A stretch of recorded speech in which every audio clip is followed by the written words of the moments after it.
Hello everybody, welcome to my Boomer Buddies podcast, where we tell it like it was and is. I'm your host Rick Reed.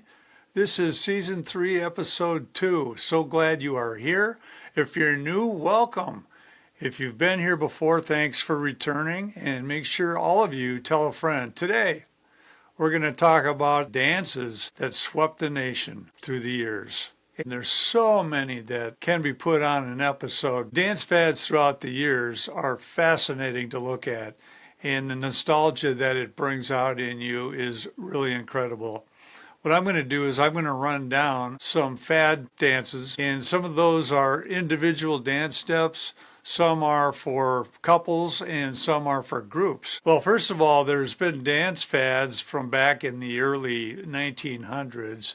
And normally dance fads came out of big cities, out of the clubs. Now in the 50s, the pop market for these dance fads exploded. They were commercialized and exploited all the way through the 70s. New dance fads appeared almost every week.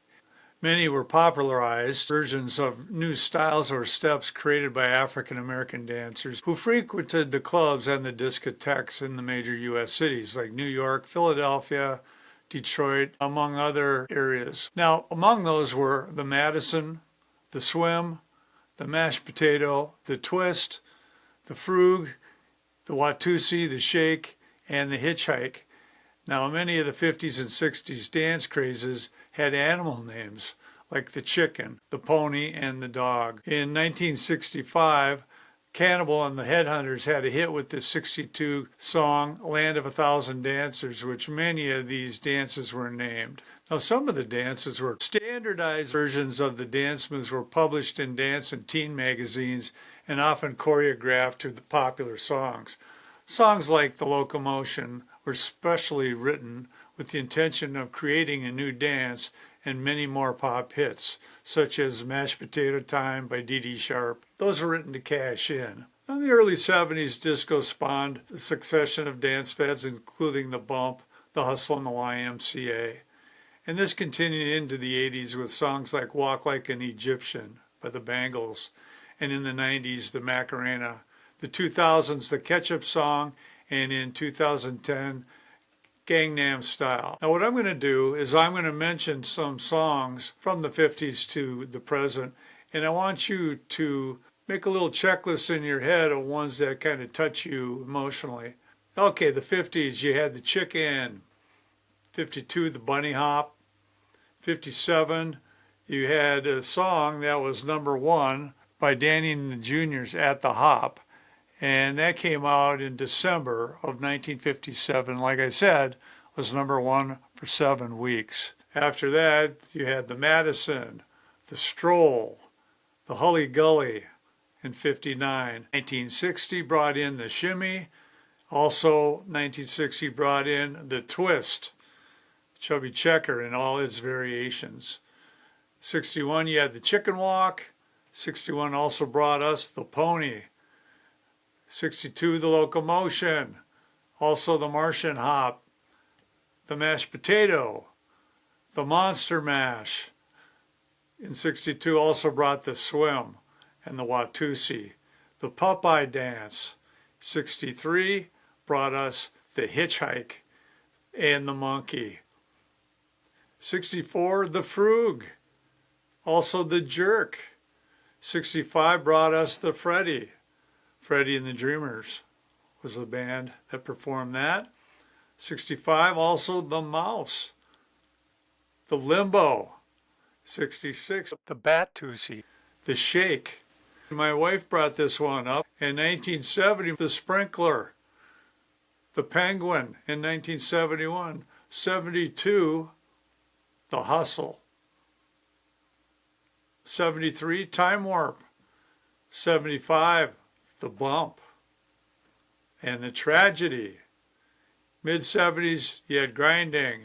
76 brought us the Car Wash, the Electric Slide, the Robot, the Running Man, and also the big disco dance YMCA by the Village People. The 80s brought us the Moonwalk, made popular by Michael Jackson. The Chicken Dance, Cotton Eye Joe in 1980. 81, the Harlem Shake.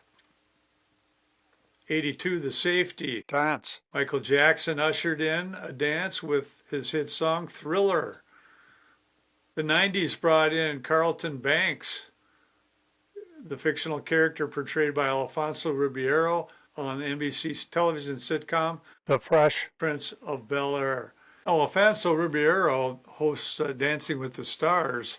He was able to perform the Carlton dance on there in one of the episodes this season. And one of the judges said, all right, doing the Carlton. And he said, no, I'm doing the Alfonso. So that's still popular and very nostalgic. And also in the 90s, you had Hammer Time by MC Hammer. And of course, Vogue by Madonna. Achy Breaky Heart. The Urkel. I'm going to stop there because us boomers really don't go much further than that. And I want to challenge you all right now to comment below. Let me know what your favorite dance crazes were through the years. Now, some of the dances were short-lived and they had a short window as long as the song that it related to was popular. Others did stand the test of time, and they're still popular today in some form. For example, the Twist, the YMCA, the Hokey Pokey, just to name a few. Okay, go ahead. Give me some of your choices as top dances. I know it depends on the era you're thinking about, but I really liked the Stroll. I was a little baby back then. My mother made it very, very memorable for me because she had it on TV. And of course, the Twist probably is one of the top dances of all time. And YMCA through the disco era is pretty popular. But let me know what you think. I hope you enjoyed reminiscing about the popular dances, the fad dances. I know that the 60s was very memorable for me with the Jerk. There's a song by the Capitals, Cool Jerk, and just a great dance, the Watusi. Many of these songs made it into pop culture, into the movies, TV shows, and so forth. The Shake, the Hitchhike, the Pony, and of course you had Kung Fu Fighting. Kung Fu Fighting was pretty popular as you got into the 70s. The Hustle, the Bump, YMCA. What are your memories? Share with me. Share, like, comment, subscribe. I want to know, and I'll pass it along in later episodes. I know there are so many dances out there that we didn't even talk about, and you can add those too. Nothing brings me greater joy than to go to a wedding, and the DJ will play music from past times, and it gives you a chance to shake off some of your old dance moves, and it's fun to see the guests there at the wedding, young and old, getting into the different songs. The Mashed Potato, Walk Like an Egyptian, the YMCA, the Macarena, the Chicken Dance. It just brings everybody together, and all the inhibitions just seem to go out the window. For my Boomer Buddies podcast, I hope you enjoyed revisiting some of the dance moves throughout the different generations. Future episodes in Season 3, we're going to cover old TV shows, old one-hit wonders, old music hits, some movies, and some history. If you have any content ideas, let me know that as well. For my Boomer Buddies podcast, I'm Rick Reed. Thanks for watching and listening. Until next time, we'll see you around the block.